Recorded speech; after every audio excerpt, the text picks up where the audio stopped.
CNN, this is Mission Control Houston. Please call station for voice check. Station, this is CNN. How do you hear me?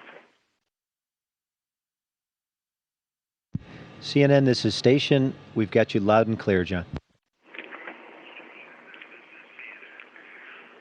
Hey, guys, just wanted to ask you right off the bat, how are things going up there now that you've got the six of you all together? Makes things a little bit easier? Well, it makes it easier to get a lot more done. That's for one thing, and it's awful nice to have the company. We have been training together, actually all six of us, for quite a while for the last several years, and it's good to have a full team again. We've been for about 3 months with just half strength on board Space Station, so things are humming along pretty well now. Neither of you guys can answer these questions. So much has been made of the fact that with six of you up there now, all the time, hopefully, that it'll be a lot easier to get science done, a lot easier to hopefully come up with some groundbreaking science. That really is the thrust of the space station right now, and isn't that clear that down the road, you're going to be hoping that these are the kinds of things that come out of Space Station? The purposes of Space Station are many, and what you're talking about is the utilization of Space Station, and I like to break it down into two categories. One is scientific research, which you are well aware of, and most people are. There's a second category that I like to call engineering research. And this is working out details of engineering that maybe we don't quite know everything there is about building a piece of equipment. And one example of that is our regenerative life support system, which I fondly call the coffee machine, where we take our urine that comes in from our toilet and run it through a machine that goes makes grinding noises, and then out comes a bag of coffee on the other side. And so it turns yesterday's coffee into today's coffee. And this is an amazing piece of equipment. And we're in the process of figuring out how to make this robust and function in a way that when we go to Mars or when we go elsewhere beyond low Earth orbit, we can count on having a regenerative life support system that works. And that's an example of engineering research. And we spend a lot of our time doing engineering research on the systems and the details of Space Station, as well as the scientific research. You just mentioned going to Mars, and I was out in Houston right before the holidays and spoke with one of your colleagues and a couple of medical doctors out there. I know one of the big issues now that they are saying is maybe the single biggest issue they have to resolve before going to Mars is this eye issue that's come up with a little bit of deterioration and then the change in the actual shape of the eye. You guys know it as well better than I do. First off, how are your eyes? And second of all, you are up there doing some studies right now on that, correct? Yeah, you bet. I think it's potentially a threat. The thing that we're doing right now is we're actually quantitatively measuring a lot of the parameters. We're able to, with ultrasound, image the back of the eye, image the optic nerve, and we, in fact, did that for all of ourselves over the last week or two. We can also, through tonometry, measure the actual pressure in the eye, and that's a key thing. And then we can also, with a panoptic sensor, get very, very detailed, high-resolution imagery of the retina of the eye. And the kinds of problems that have happened in a fairly small subsection of the people that have flown here before seem to be isolated. Some people have it, many people don't have any at all. I think we came through and our eyes look very good. But I think the data that we get right now will be really important to help the scientists on the ground try to figure out exactly what's going on and how to mitigate it. I have to ask you about, one of the primary reasons we were doing this was in advance of the launch of SpaceX, which is going to be an incredible feat for a commercial company. Now, of course, it's delayed, and my understanding is it could be a lengthy delay.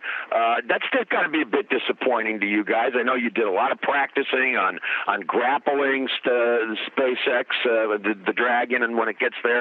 It has to be a bit disappointing, though, but obviously you want to make sure they get it right. Now, I suppose on a personal level, it's maybe just a little bit disappointing. We've got a great consolation prize in the fact that we get to live and work here on board space station. So there's an awful lot of good, and if there's a little disappointment like that, it's pretty small. Space flight is tough. It's really, really hard, and to to think that anybody can just roll into this and very quickly field a system that's going to be able to be ready to go on the first day planned and be absolutely reliable is a little bit unrealistic. And this is the nature of spaceflight. You basically are going to have to design and test and probably redesign, and that's how Space Station was built. That's how all the spacecraft that have been here and have been in other places have been built. And it's always going to be tough, but I think it's going to be absolutely worthwhile despite the difficulties. I was going to say that exactly what you just said is that it just proves how difficult space flight is, particularly not just getting up and flying around, but when you've got to go someplace and rendezvous and then grapple. That's a whole new ball game.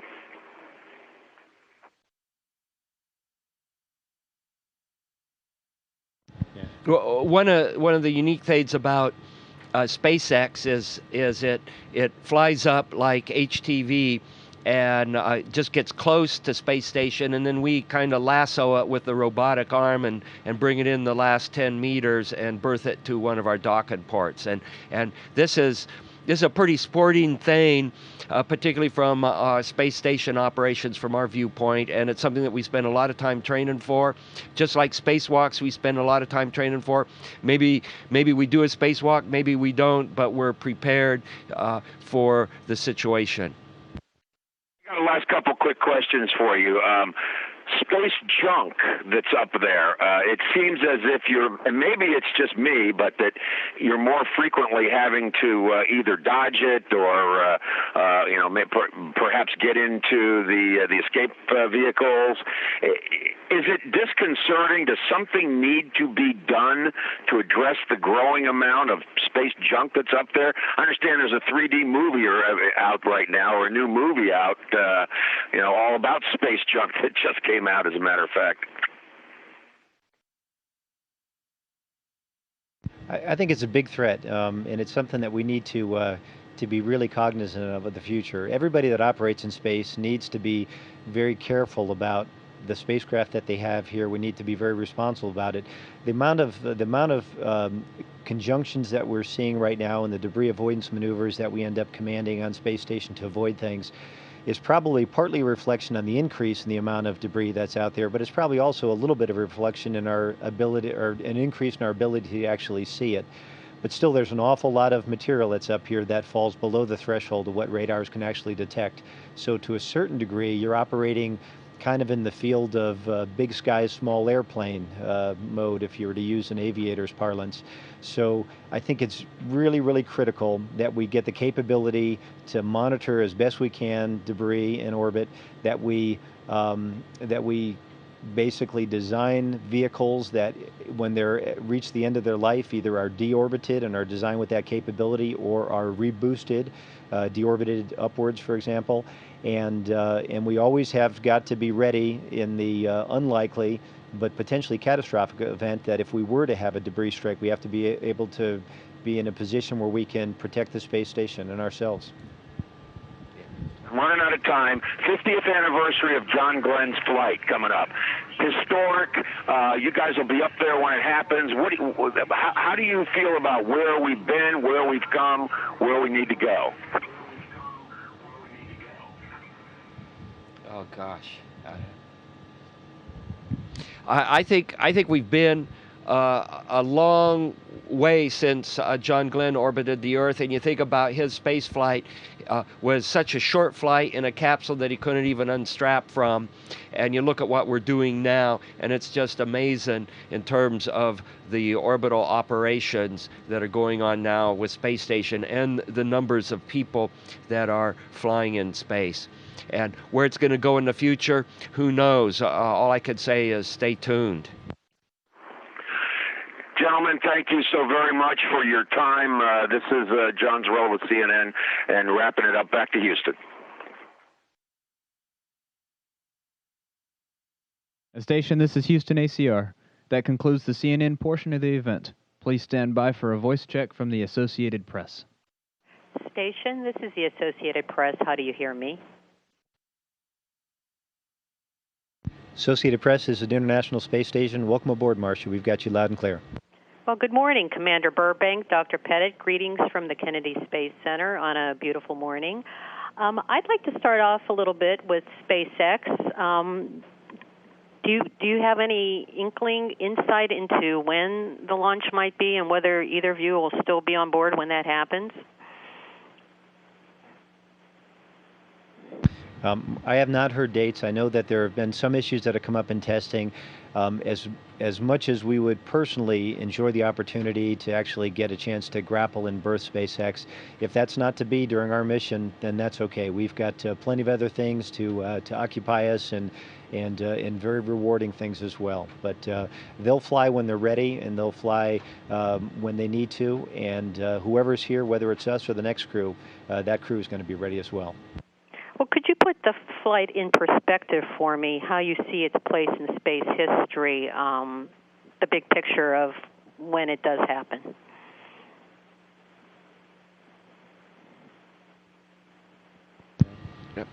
It's always been governments, it's always been nations that have launched payloads into space. And so this will be one step in the long road to human expansion off of the planet, into low Earth orbit, and beyond. And how tricky will it be to snare the capsule? Is that something that's complicated or rather straightforward, just as if you were going to grab any satellite?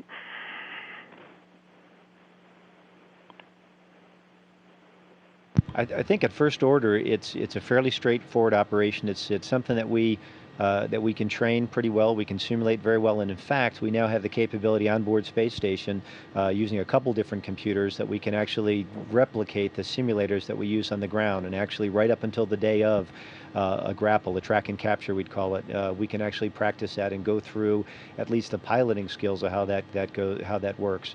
As far as the crew coordination between the people that are going to be prime flying the arm and the person that's going to help them, that's something that we also get an awful lot of time practicing leading up to it. That's not to say that any vehicle that comes up here, there's a lot of challenges both on the design side, on the ground control side, as well as on board. So it is a challenging kind of an operation from an overall global choreography standpoint, but it's something that's absolutely doable, and it'll be great to see when we finally do it. And the other beautiful thing about SpaceX is the ability to return cargo from Space Station. So with the loss of Space Shuttle, we haven't been able to do that, and we've got lots of samples that that are the result of the scientific research that we really need to get back to planet Earth. And having the ability to return a vehicle like SpaceX is going to be key down the road. Tell me, Commander Burbank, are you feeling the absence of the space shuttles in terms of cargo up mass, back and down? I'm just wondering if you notice any kind of extra collection on board of stuff that should be going down, or garbage, or even just the coming and going of a regular ship like that.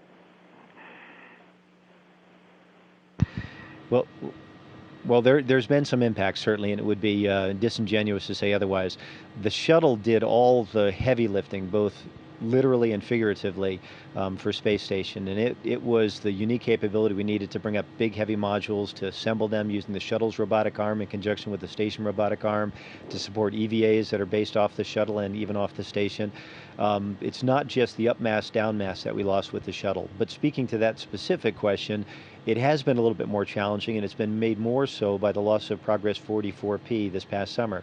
But with that said, we're just now ready to undock Progress 45P here in a couple of days, and we managed to, amazingly, I don't know how we did it, but with the help of the Russian specialists and our Russian crews and all of us hunting down every little bit of trash that we could find on station, stow away almost everything that we had that needed to go back, that we needed to at least get rid of to make room for the operations you do on board. So I think we're getting by okay, but we need to have as much up mass and down mass capability as we can to support space station operations at the level we need it. Thank you. I'd like to ask you both about the golden anniversary next month of John Glenn's first flight. I heard you discussing the other day, Dr. Pettit, how Mr. Glenn inspired you to become an astronaut, and I'd like you to elaborate on that a little more, please, and you too, Commander Burbank. How has John Glenn's first flight shaped both of your lives? I know you were just a babe there, Commander Burbank, when that flight happened, but still, it must have shaped you in some way as a professional astronaut. Well, one thing that John Glenn's flight did was just show that this was reality, that space flight moved from science fiction to science fact. And there's one thing to dream as a little kid and as an adult. It's another thing to have real possibilities that you can actually plan and achieve. And one of the seminal things that John Glenn's flight did was show that space flight with humans is possible, and that we have a program that is ongoing, so that a kid growing up and being in school could say, I want to study hard and do math and science and take all the hard courses, so that when I pop out of school on the other end, I can become an astronaut. And I guess my answer to that would be all those early missions, and the one mission that stands out most in my mind was just before my 8th birthday, was the Apollo 11 moon landing, and that was a huge impact to me personally. And all my life I've been, I guess, what I'd call a space geek, or an amateur astronomer, somebody always interested in all things space. But it wasn't until I was already flying helicopters in the Coast Guard for quite a few years, and that it ever occurred to me to actually that this was something I could do. Even as an 8-year-old or a 10 or 12-year-old, I think I was maybe too much of a realist to think that becoming an astronaut was a possibility for me, which is probably a good lesson for a lot of kids right now. And I guess I would say that you have no idea what you're really capable of. Dr. Pettit, I was hoping you could also talk a little bit more about those red ball jet shoes of yours and that little recording of John Glenn describing his flight. How old were you then? And do you remember, do you have any recollection of the day that John Glenn became the first American in orbit?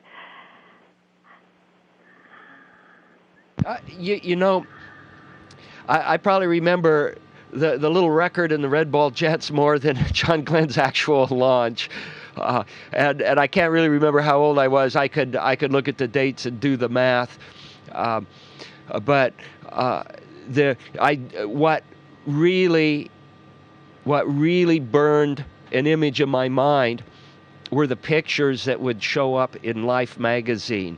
And this gets back to the importance of sharing the experience with everyone and talking to people like you, Marcia, that take interviews from people like us and then go out and share them with the rest of the world. Because if it isn't for those kinds of outlets, there'd be a whole host of kids that wouldn't even know what's going on in the space program.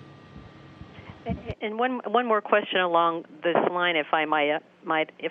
I'm assuming you've both met John Glenn. Have you both met him sometime in the past?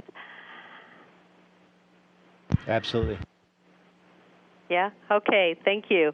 Dr. Pettit, you had another interesting comment the other day when you said that you would be willing to immigrate to space, and I've been covering this for a long time and never heard anyone go so far off that limb before. And what is it about space that would prompt you to want to stay there forever, assuming you had your family with you, and to never come back to Earth? Well, I came to this conclusion during Expedition 6 back in 2002, 2003, and I talked about it then. I think I even wrote an essay about it, which then were called journals, but now we call them blogs. And it just, there's something that sings in my heart when I'm in space, and it's got to be the same kind of feeling that people had in the 15th and 16th and 17th centuries when they decided to immigrate to the New World, and they knew they were going to load up their families and get on a ship and go off and never see the continental Europe again, and they were okay with that. I'm not sure about the families that were dragged along, but they may not have had a choice back then. And that's how I feel inside, is if we had the technology so that you knew you could immigrate into space and continue to live a normal life, I would pack up everything I have on Earth, including my family, and move away and never come back. Well, do you think that's going to happen in your lifetime, if not you, another astronaut and their family? I mean, is this how far into the future do you see that? And when you were that boy wanting those red ball jet shoes, did you think that 50 years, 40 years hence, which would be today, that there would be people living in space, not just on a station, but actually really, truly being there forever? I think when I was a little kid, those kind of philosophical arguments were way above me, and I was probably more concerned about whether the little red sticker on the side of my red ball jets would fall off like they did on the previous pair.